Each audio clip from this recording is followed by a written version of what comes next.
Good afternoon, everyone. My name is Miriam Aliso, and I would like to welcome you to today's webinar, Making Youth Engagement Possible, Making Youth Engagement Easier for Parent Centers. You will notice on your screen a screenshot of an example of the GoToWebinar interface. You should see something that looks like this on your computer desktop in the upper right corner. You are listening in using your computer speaker system by default. If you would prefer to join over the phone, just select telephone in the audio pane and the dial-in information will be displayed. Be sure to put your unique PIN. To the right of the GoToWebinar PowerPoint viewer is the GoToWebinar control panel. This is where you have the option to select the way you hear the webinar. Raise your hand and ask questions by text. You will have the opportunity to submit text questions to today's presenters by typing your questions into the Questions for Staff pane of the control panel. You may send in your questions at any time during the presentation. We will collect this and address them during the Q&A session at the end of today's presentation. You can also download the webinar handout, which is on the control panel.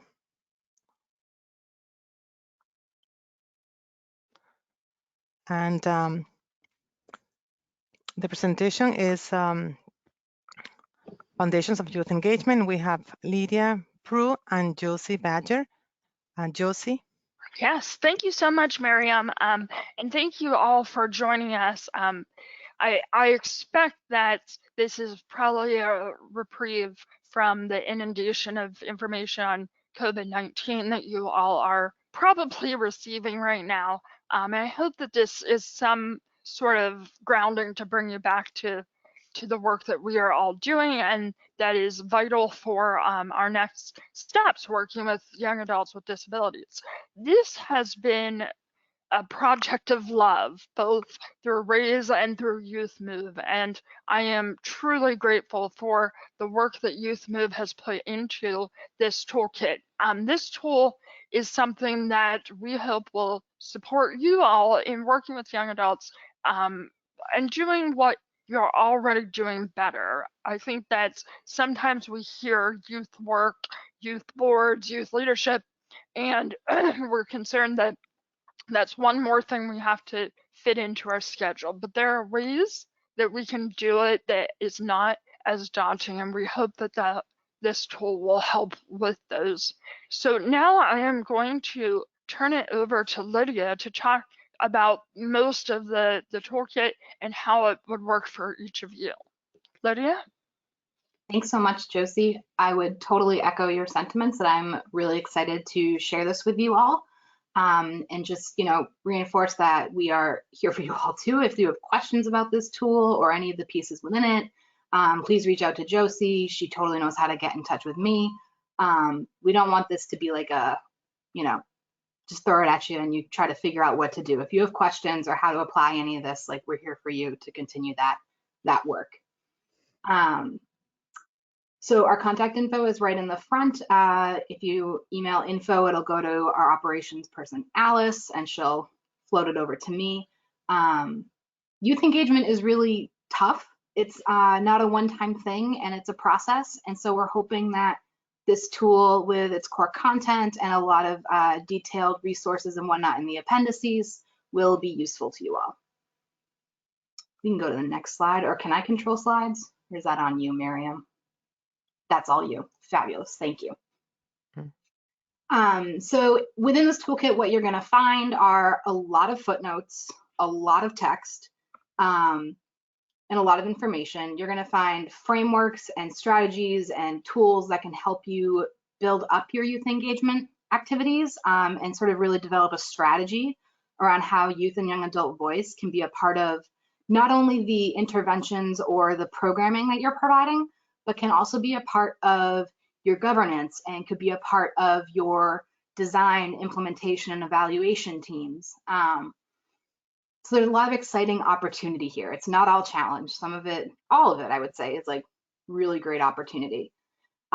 We know that data and information tells us that youth engagement improves your agency's outcomes. It'll help develop self-efficacy in young people. So those youth are going to develop skills that'll help them become future leaders and advocates. And it builds a sense of community, not only for those young people, but for you working with them, for the folks in your immediate communities. It's a really exciting opportunity. We can go to the next one. Thanks. So there's a lot of text here. I'm not going to read it all out loud to you, but I am going to pull your attention to the 3 sort of call out boxes on the right. One thing that I spend a lot of my time supporting folks to understand is that youth engagement is not like a one-time activity. Youth engagement is a strategy. So it's a means by which you will improve your your agency's efficacy, build that, or improve your agency's outcomes, build that efficacy in young people and build that community. So youth engagement is a strategy in which youth are given a meaningful voice and a meaningful role, and they're authentically involved in working towards changing, improving the programs, the services, the systems that are affecting them.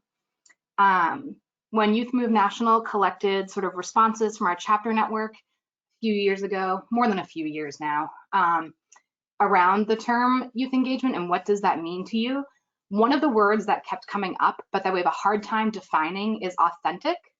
I would imagine that many of you, being folks who often have to really advocate for yourselves or for your children's space and programs and sort of whatnot and in communities, I think we know what being engaged authentically means versus being a token at a table. And so this is what this is really getting at, is that youth engagement is a way, is a strategy to really build up that meaningful voice, that meaningful engagement, and really collaborate with young people. Our next score talks about youth development. Youth development and youth engagement are not synonymous. Youth development is a process. Youth development prepares young people to meet the challenges of young adulthood through a coordinated series of activities or experiences that help them become more competent. So many programs like Upward Bound or different, I'm sure many of your centers programming focus on youth development. You focus on providing experiences or coordinated activities, trainings, those kinds of things for young people to build up their social, moral, emotional, physical, and cognitive skills. Finally, youth leadership, which we also sort of might confuse with youth development. Youth leadership is a part of the youth development process. So it's underneath that youth development umbrella. Youth leadership supports the young person in developing the capacity to understand their own strengths and weaknesses, helps them be able to self-reflect and really identify what they need and what they're good at and what they can capitalize on to reach their goals. It'll help young people set goals and have the self-esteem, the confidence, the motivation, and the skills to carry them out. Youth leadership also has this component of being able to guide others or sort of support others on a course of action and kind of like be a role model for the young people coming up behind them. So a large part of youth leadership is a transfer of knowledge and skills. We all know that young people go from being children to being youth to being young adults and then finally adults. Through that youth leadership development process, we want to make sure the young people coming up behind them are able to experience those same things and grow in those same ways. Oh, in our final call out box, I will be saying the words youth and young adult. They're often defined by an organization or agency in terms of age. Many times this is due to funding requirements. At Youth Move National, we'll use the term young adults when we're talking about the people we work with or the people in our chapter network.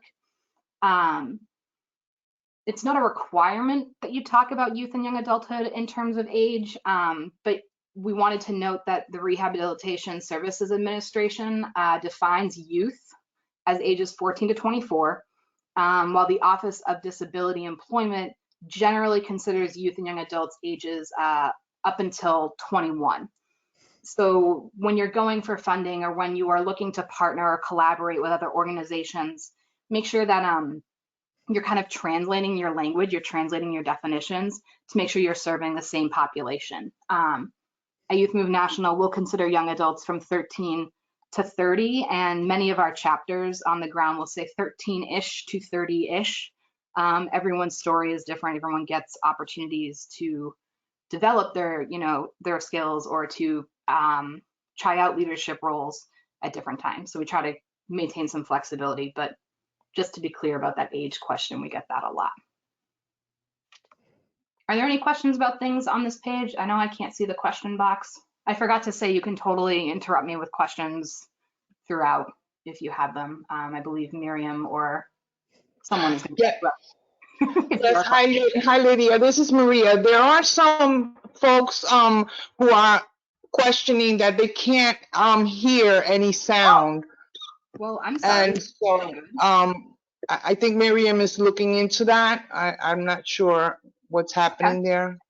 Yes, I can hear very well. I can hear Lydia very well. I don't know what the issue is. People need to adjust their audio, but I never had experienced this before. Well, I will try to make sure that I'm speaking very clearly and like towards my machine to pick it up. If it continues to be a problem, I'm certainly happy to try calling in on my cell phone as well, rather than using the phone line through my computer. Yeah, most people can hear you clearly. Just a couple of people were having issues with the sound. Okay. Okay, so maybe it's there on their side. Maybe they have to look into the audio in their computers or phone. They need to check in the audio pane and select if they want through the computer or through the phone. Anyway, this is going to be recorded. Okay, super. I'm sorry about that, but I'm glad that it's recorded for a backup. We can go to the next slide. So when we're talking about an approach, like a framework you can use when you consider youth engagement, at Youth Move National, we'll often talk about positive youth development. A lot of this is out of the Search Institute. There's a whole appendix about this. You do not need to memorize everything on this page, but these were the takeaways we wanted you to have. Positive youth development is an intentional way of engaging with young people within the community, whether that's a school or an agency, a youth group, a peer group, even within families. And you're engaging with them in a way that is productive and constructive. We recognize, utilize, and enhance youth strengths, and we're promoting positive outcomes for young people by providing those leadership and youth development opportunities, by fostering positive relationships, and we're making sure they're getting the support they need to build on their leadership strengths. Positive youth development asks these 3 questions, and I think they're a really great, simple, like just straightforward way of sort of assessing what your activity or what your work with young people is like. And the question is, are we doing this to youth? Are we doing this for youth? Or are we doing this with youth? And authentic youth engagement often happens under that 3rd column of, we're doing this with.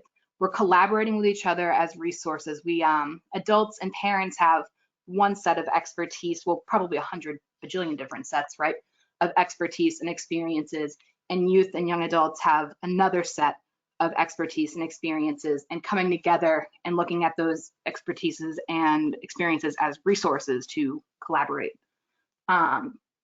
When we're doing something to youth, the adult is in control, and there's not even like the idea of why would you ask them about what's happening. The goal in that situation is usually the personal growth of that young person. There's not a like systemic or a community level goal. And what it means is that young people have to conform and accept the program as it is. Many times education can fall into this category. Those things are sort of state or federally mandated or county mandated. You have to go through it a certain way. If you need accommodations or something to be different, there's a whole process for that kind of thing. When a young person is the recipient of, when we're doing something for youth, the adult's in control and allows youth involvement. Allow is a key word there. The adult is still owning this whole project or this activity and is allowing youth to be involved. Again, we want that personal growth of young people, and the byproduct, sort of what starts to happen, is that you've got increased organizational effectiveness. So this, an example here might be if you're with a parent center and you start up a youth advisory group, they might be able to give feedback on different parts of the programming, but are they able to give feedback and have a meaningful role when it comes to budget and spending, or when it comes to hiring practices, or when it comes to evaluation and quality improvement of services? So there's kind of like a line, there's sort of the middle ground. And then when we're working with youth, there's a partnership, there's shared control, there's collaboration. And the objective is not necessarily personal growth of young people, because our goal with youth engagement, with working with youth, our goal is an increased organizational efficacy. We want our organization to be better. We want to offer more comprehensive and more attractive and useful services. We want to be more in tune with what the population needs. That's what increased organizational effectiveness is. And then the byproduct of that, right, is you have the personal growth of young people and adults, because we all have to learn how to do this together, and we all share the goal of increased organizational effectiveness. So this is sort of the baseline of positive youth development. There's a totally great appendix for more information. There's like websites on websites for it. Do we have any questions on positive youth development? Then we'll go to the next one. Great. So developmental relationships framework. This is something also out of Search Institute, and this is sort of when we're talking about, okay, we want to collaborate with young people, but what is that relationship? What is that dynamic going to look like? And the 5 core elements that they talk about are that dynamic, that relationship with those young people needs to express care. It needs to challenge their growth. It needs to provide support, right? If we're going to ask someone to grow, we have to support them to do that. That relationship is going to share power, and it's going to expand possibilities for that young person. There's a toolkit on their website for each of these categories. I don't know if we included that on the next slide or in the appendix. But again, these are great ways to sort of ask yourself, all right, if we have this youth advisory board, are we expressing to the young people that we care about them and their voice and their opinion? Are we challenging them with new opportunities to learn new skills? Are we challenging them to really consider a budget for their program? And are we teaching them, providing the support they need to understand financials and sort of how to track budgets and what that all looks like? Are we sharing power? Can they really, do they have the capacity to influence decision making within the agency? And are we offering them something new? So we can go to the next one. All right, so this is probably one of my favorite tools to talk about youth engagement. I really love it because it has a lot of verbs on it. And what I like about verbs is that if you just pick the verbs off of this ladder and then plop them into, a 2-sentence description about what you want your collaboration to look like with a young person, it can clear so much up just to have clear expectations and sort of an understanding of what is being done or hoping to be done with young people. And it clears things up not just for the young person you're working with, but also like for you. If you both know what to expect from one another, we can be better collaborators, we can be better partners. So going up from the bottom, the first 3 are rungs that really are not about engagement. These are sort of what we would call like tokenism, decoration, manipulation. They kind of embody adultism, which we'll talk about more in a second. As you get up to 4, 5, 6, you'll be seeing these verbs assigned and informed, consulted and informed. If you are, again, working with a youth advisory group, we'll stick with this example, and you need to create outreach materials, you might ask that youth advisory group, hey, we need you to take this assignment on and inform us on whether or not you like this design, on whether or not you think other youth would pick this up, on whether or not the language makes sense. You can use exactly these verbs so that they know that they are being assigned something. You're not looking for, content feedback. You're not looking for like a long project-based thing. You're just looking for some feedback, consulted, informed. When we move up to consulted and informed, this is when young people are able to really like give you a lot of information and like, I'm trying to think of a synonym for consult. But they're really able to offer you kind of like a 360 view of what you're doing, and you are open to receiving that information and hearing it. They're also clear on why they are being invited to do that, even if that means that there are limitations. So, for example, many times when I'm working on different grants that have specific funding, that means we have specific deliverables, right? So if I'm asking a youth advisory group or a series of youth to be interviewed, they need to know that, yes, even if you're really passionate about like building a youth drop-in center, this grant and this money and this deliverable is really about creating a toolkit we can hand out to pediatricians. So they need to know why they're being invited, what's the purpose, and sort of what those boxes are, so you can both work within them and get the work done.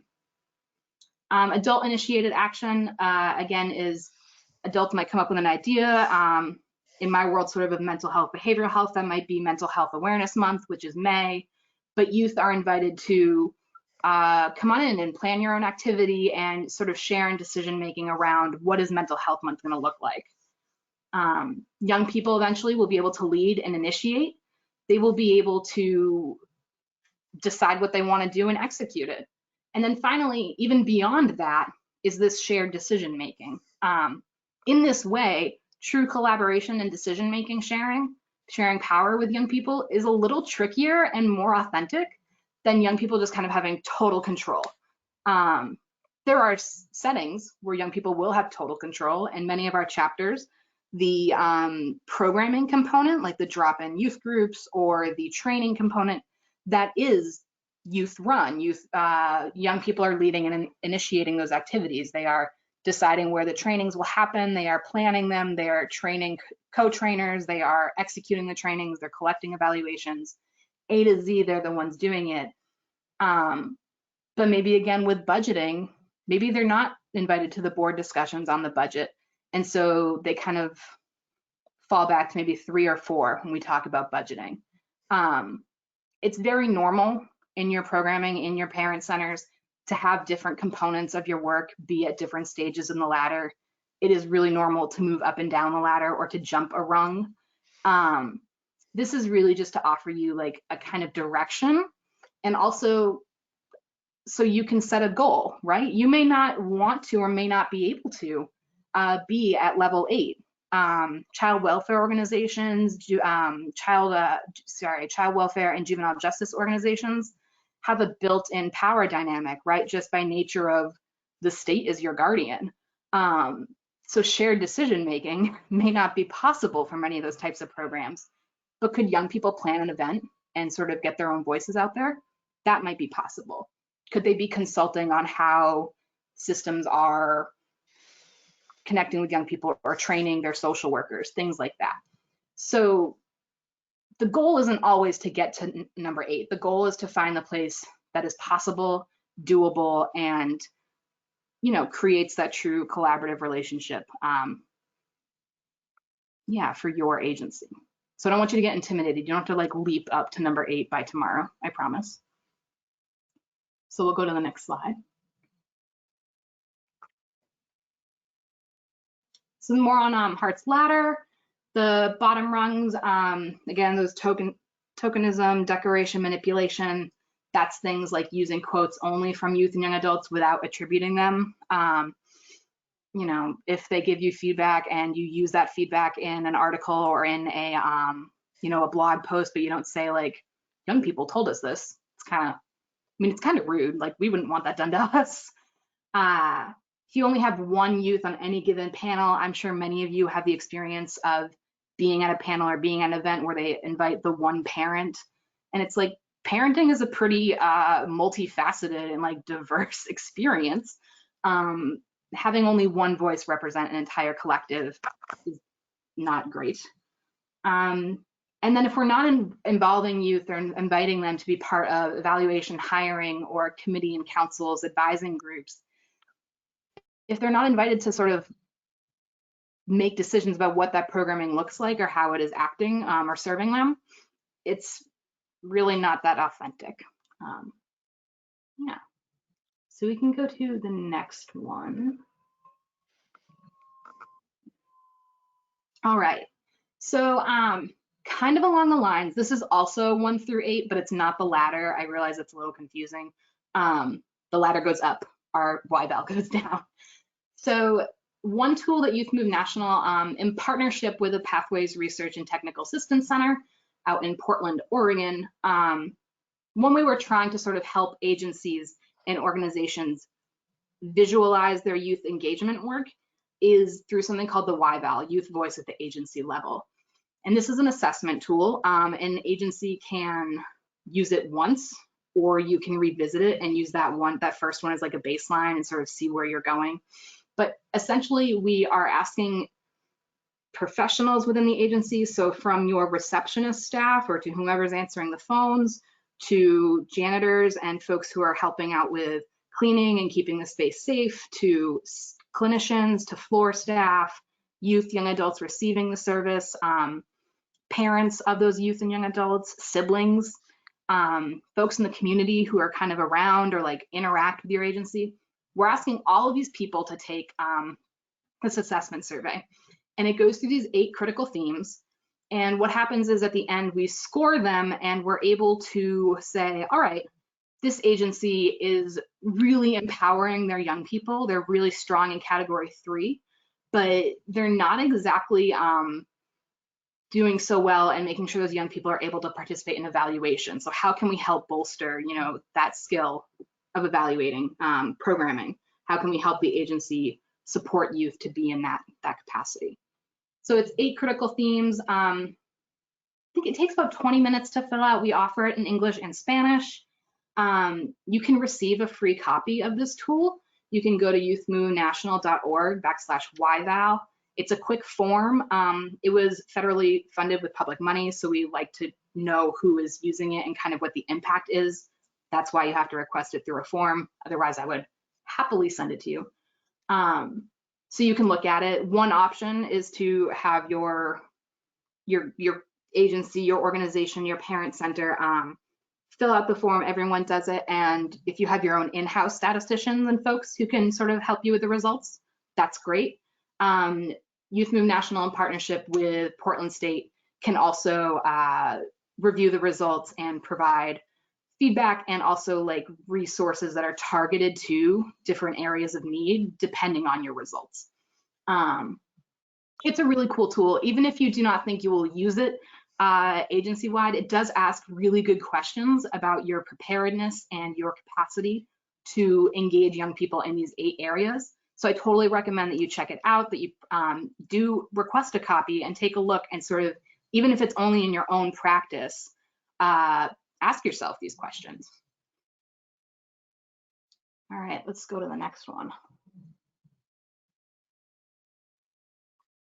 And so finally, when we think about bringing all of these things together, from our positive youth development to developmental relationships, our frameworks, to our actual tools of Roger Hart's ladder and the Y-val themes, what we're doing is we are really trying to think about solutions to the challenging parts of youth engagement.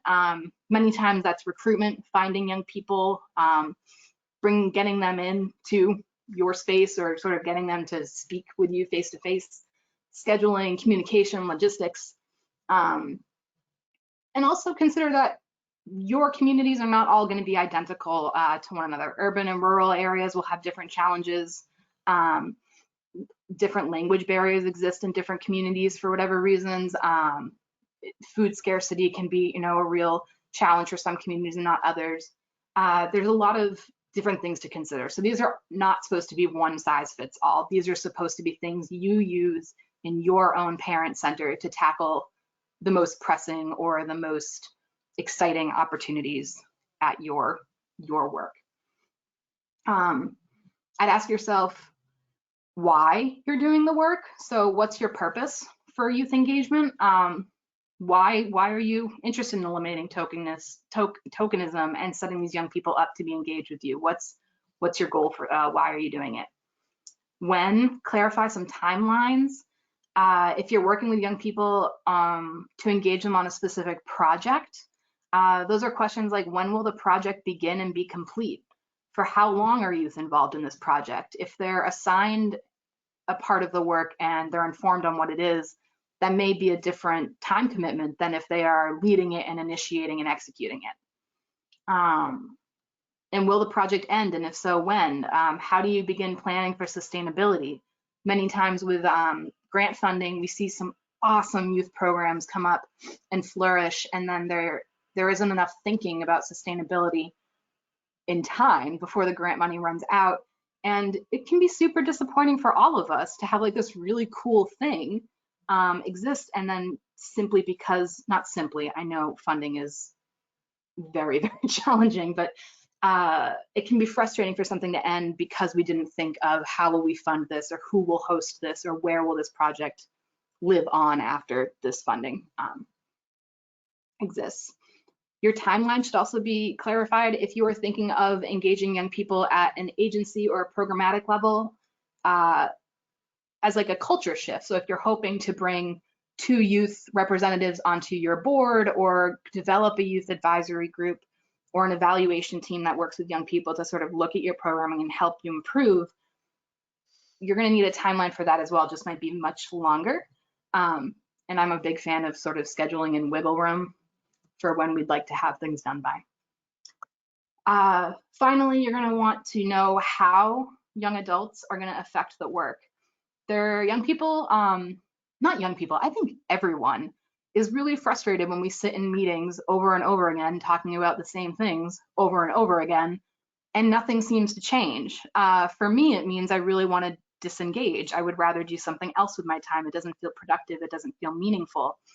If young people know how their work, how their input is affecting the work, and they can see that, it'll really, really go a lot towards engagement and towards building trust and credibility between you and those young people. How will young people's input or feedback be used? How will the results get back to the group of youth? Many times we've seen groups have like this tension and disconnect when young people give feedback on, let's say, a website or a brochure, and then the adults team sort of just takes it, but never comes back to the group and say like, oh, well, we changed these things based on your idea, or we were unable to change these things based on your feedback because. If there's a no, there should be a why. And those things, we like to all hear those things, I would imagine. Feels good to know our voice and our ideas and our feedback are impacting the work we love. So we'll go to the next slide. These are some tips about recruitment. We have a whole one-pager on this. It's on our resources section. It's also in the appendix for this area. But just when you're considering recruitment, it's important to ask yourself, would you continue attending programming to receive the benefits of that programming? Are the benefits of the programming clearly marketed in your outreach? Are potential members likely to express interest in joining the group because they understand and identify with the benefits of becoming members? Many times we talk about gifts and hooks.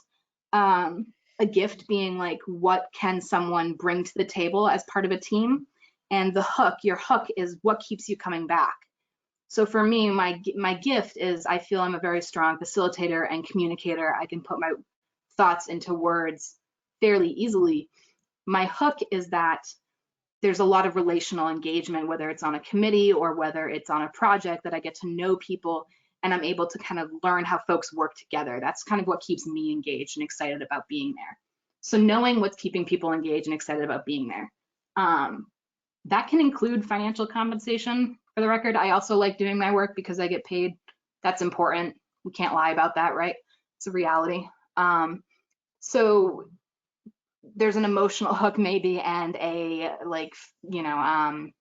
tangible hook, which might be a stipend gift card to Amazon or Dunkin' Donuts, or could be that we are paying their cell phone bill for the month, plus they're making connections building community. Some tips about scheduling. You may have to work later It's a bummer. I work with some youth groups on the West Coast and in Alaska, and I go to bed at 8 p.m. on the East Coast. It is tough, but it's essential that we're working and meeting people where they're at. All right, next slide. Okay, Josie, is this me or you? I mean, I mean, if you want to, but I think that this was stuff that I've worked on. Great, take it away. Thank you, Lydia. Yeah. We will go back to Lydia in a few moments. And thank you so much for all of those wonderful pieces that you were able to highlight in the tool. So one thing that was very vital for us as we were developing this tool was to make sure that it was applicable and very obviously applicable to parent centers. So making it work for your parent center.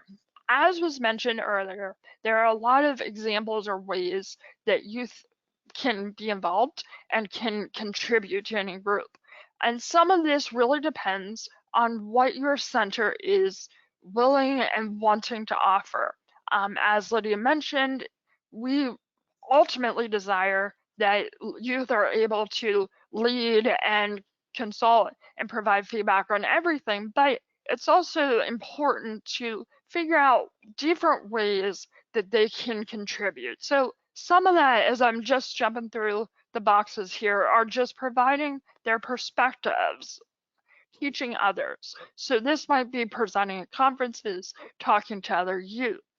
Personal development, as you're looking at a lot of the trainings that you all are probably providing, that's where this might fall into play. Advocate and raise awareness. This would be another place that the young adults could be contributing.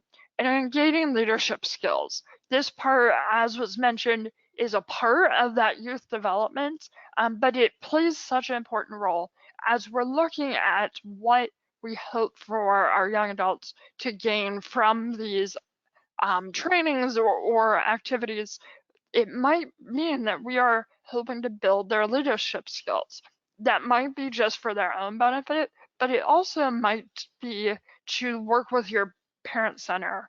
And it might be being an ambassador for your program, so speaking up for your program, attending different events, presenting at trainings, but it might be much further. For one of our leadership development institutes at the Pennsylvania Parent Center, we were able to start off by providing youth development and then youth leadership training. And then ultimately we were able to create a set of 11, I believe, white papers that we presented to the Department of Health. And so we know that it is a progressive process, but leadership doesn't have to end in one's own individual skill set. It can be as broad and as impactful as we want it to be. Go ahead, Miriam. Framing youth involvement. So really, youth involvement can take so many different places and be developed in different ways. I know that parent centers are sometimes curious on how it will fit into the structure of the parent center, financially and staff-wise. What is the best use of time? There are youth advisory boards, which generally provide feedback to that parent center. There is youth consultation, as was mentioned, bringing in the youth voice to review what's going on, advisory boards, and youth staff. Throughout all of this, it is important to think about the different capacities in your organization. Looking at the why val, where are your strong suits and where could you use additional support? Would a young adult staff member help to provide feedback or bring more youth into your organization or network? These are all different ways that can be a part of the way you engage young adults, but that's not the only way. Go ahead, Miriam. Our group demographics. We believe strongly in the importance of having a diverse group. The different voices that come through diversity will make your group stronger. But we also recognize that when you're looking at groups that maybe wide in range of ages. That sometimes that will change the way we approach different trainings, different activities. Sometimes it can be more difficult to do an activity when you're working with 13-year-olds and maybe 29-year-olds. And so as you're looking at what you hope your outcomes are and what you hope to do with this group, consider those populations and what is important to them. We want to make sure that everything is age appropriate. So something you're doing with a 13-year-old very well might not be the same, and hopefully not the same as what you would do with a 29-year-old. Go ahead. Funding considerations. As was mentioned previously, this is one of the foundational pieces of how youth engagement might be structured through your center. This will also affect not only if you do it, but how. We know that for all parents, there's some level of youth engagement is required. However, that looks different for the regions, for the way the centers are set up. But it will also determine who can be a part of that group. Some funding streams might require youth with developmental or intellectual disabilities. Some might be directly specific to a diagnosis. Some might be cross disability. And so it can truly affect how your programming is set up. It is important, though, as you're looking at the possible funding streams, to think about, is there funding for disability accommodations? If there's not, there needs to be maybe reconsideration how you will provide those without the funding. Is it flexible enough to support youth? Because we know that sometimes for youth with disabilities, getting to an event can be more difficult. Meals are often very important for youth or adults. Is that possible? Can you stipend young adults? As that was mentioned earlier, stipending shows our investment in those individuals, that we recognize that in their own right, that they are experts. And so stipending can be an important piece of youth engagement. And also further down, the next score, potential funding sources to support youth engagement. Sometimes we have to use braided funding for these projects, not only for getting a project started, but also sustainability. So in this box, you will see some places that you can generally look for funding for this work. Yeah, I think that almost on a yearly basis, the streams and the focus of grants can change. And so it is important to be a part of listservs that might be sharing information about funding, and to stay aware of any other resources that are being made through your community, your state, or nationally. Go ahead. So legal considerations. This is probably one of the issues that makes you sweat. Working with youth and young adults can be scary if you are not aware of some of your responsibilities in working with them. So as a rule of thumb, try to get family or parent or guardian permission signed for everything, whether that be engagement in a board, participation. That will provide coverage for most of the activities that you hope to hold. It is from like a perspective of working with the youth and recognizing that some of these individuals are intersectional, dealing with multiple systems, maybe foster care, juvenile justice. There might be a lot of things that are applicable to the youth you're working with that might not be as obvious to non-disability groups. So you might want to look at photo release forms. That's important if you're planning on posting photos online or your newsletter. But it's also just important to be able to gather the information of the youth to have it on file. They have to be renewed yearly. From our parent center events that we hosted for youth, we would sometimes do medical sheets that gave us the information of allergies, doctors, if we needed to get emergency contact info, it was there. But the one thing that is on this sheet that's very important is there are certain states that do not allow youth to be on boards or to at least be able to make financial decisions. And so it's important to look at your state laws to identify what might be applicable to your youth group and your planned engagement. Go ahead. I'm going to turn it back to Lydia for the wrap up of this tool. Thanks. So in the while Josie was speaking, I got a question from Rihanna, and I'm hoping I'm saying that correctly. Rihanna was wondering if I could talk about the difference between doing something to youth and for youth, which I totally am happy to revisit. So doing something to youth is when we provide, let's say, a program, and they can take it or leave it. You know, they can either show up and use it or not show up and do whatever else they're doing. There's no opportunity for their input, their feedback, or, you know, they have no way of changing what's being offered to them.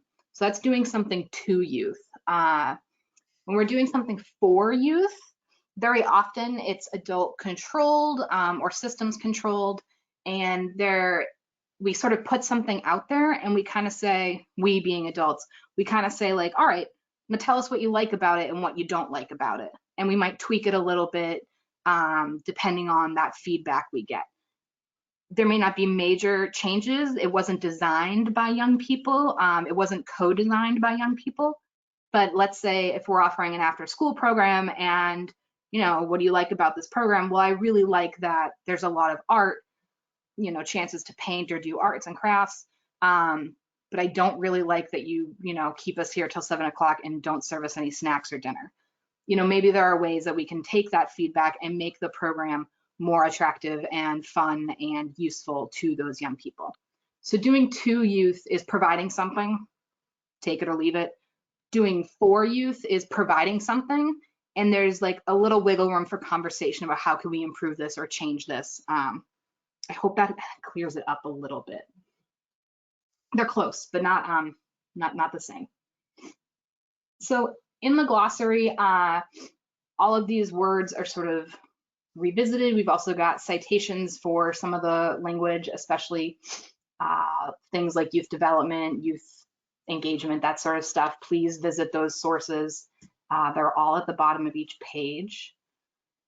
I will say for Adult Ally, we being Youth Move National and those kind of in the behavioral health, mental health side of things, will say supportive adult. Those are two interchangeable things. One thing to keep an eye out with, especially as Josie was talking about like braided funding and sort of creative funding, is if you are typically working with voc rehab money and you want to go for a grant or a block of funding from public health alongside a family-run mental health, behavioral health organization, that's probably 3 different languages you're speaking, right? So Raise, you all in the parent centers will have different words that you use to describe people, roles, activities. Public health has got their own language, and then behavioral health has got their own. So making sure that you're doing that crosswalk, saying, okay, someone who's over 30 who is supportive and a positive relationship for a young person, we call that a supportive adult. Family-run organizations might call that a parent or caregiver. You all may call it an adult ally, but when you're applying for that money, make sure you're using the right word for the language that you need to be speaking. We can go to the next one. So these are the appendices. I'm not going to spend a ton of time on this. I want to make sure we have time for questions. But again, for 2, with, or for is this social discipline window. That's what it's adapted from. And Rihanna, there's a whole like website that talks about this. It's very clear. There's lots of examples. Absolutely check it out. And it can just give like a lot of ways to understand power dynamics and relationship dynamics with any collaborators, but particularly in this context, youth and young adults. Next slide. Thanks, Miriam. So this is about positive youth development. The example we give here is teen pregnancy prevention programs. Again, there's plenty of additional information online from youth.gov. I believe there is a few webinars that we've linked to, which you can play in the background while you're cleaning or doing something else. I don't know. Or if you like to watch recorded webinars, that's good too. Next. Developmental relationships. There's a lot on this. Search Institute's website is phenomenal. I believe the next one will be the same, or it moves into developmental assets. Go ahead, Miriam. Yep, so this will give you some visuals to go along with how relationships affect different things in different contexts and how that improves or changes personal qualities in people. We'll do the next one.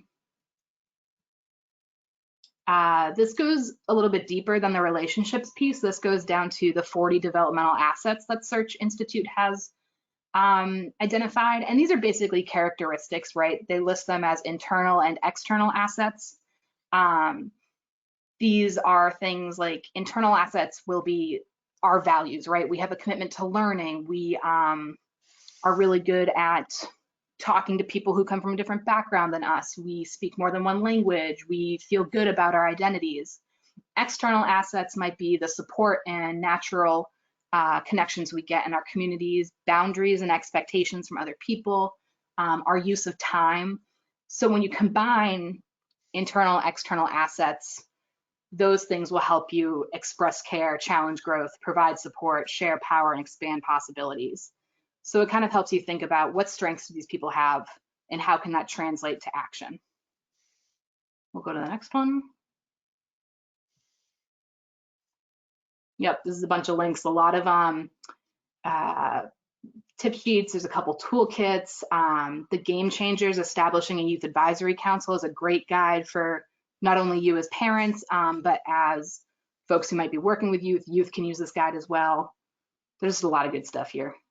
Appendix 5 has everything about the why vow. We'll keep going.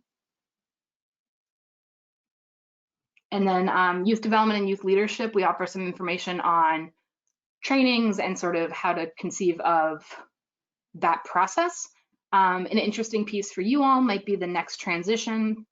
This is something called Generation Next that we've been developing, and we would love to hear from your all's perspective with your young people if it kind of matches up or if there's a difference sort of in the process. But we know that young people, when they go through behavioral health services and they're identified as like an exemplary young person, they get put on committees and like they get all these chances to be at state and national conferences and stuff. Eventually young people are going to decide, do I want to keep doing this professionally, or would I like to go to school and become a veterinarian, or would I like to go back to school and become a social worker, or get my bachelor's to become a case manager?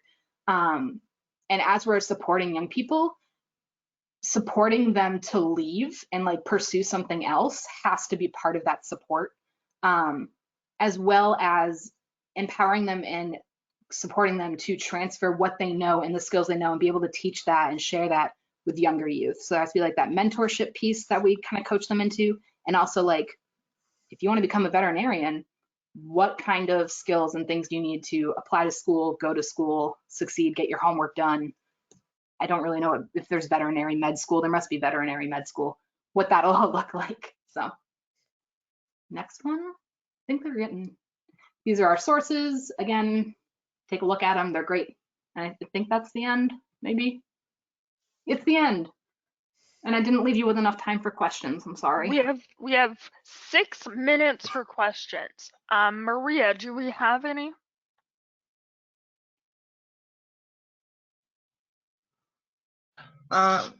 No more questions. Someone just asked if they can get a copy of the last slide with all the links. Lacey Martinez. And Yeah. the handouts are under the handouts on the thingamajiggy on the side of the if you click where it says handouts, I think the materials were put into that That's correct. Yeah, Yeah, all the links are part of the toolkit. So if you open it up in Adobe and you click on a link, it should go to that location. If in 5 years that location has moved, just Google the title. A lot of the stuff we have is hosted by multiple organizations. So that brings a great point. So this toolkit is available to you on the raisecenter.com.org, whatever website, right there, .org. I'm sorry, raisecenter.org website. It is available on there and is also under the resources tab on that page. In addition, this webinar that will be captioned will be sent out along with the toolkit. So you will actually receive both in your email probably next week.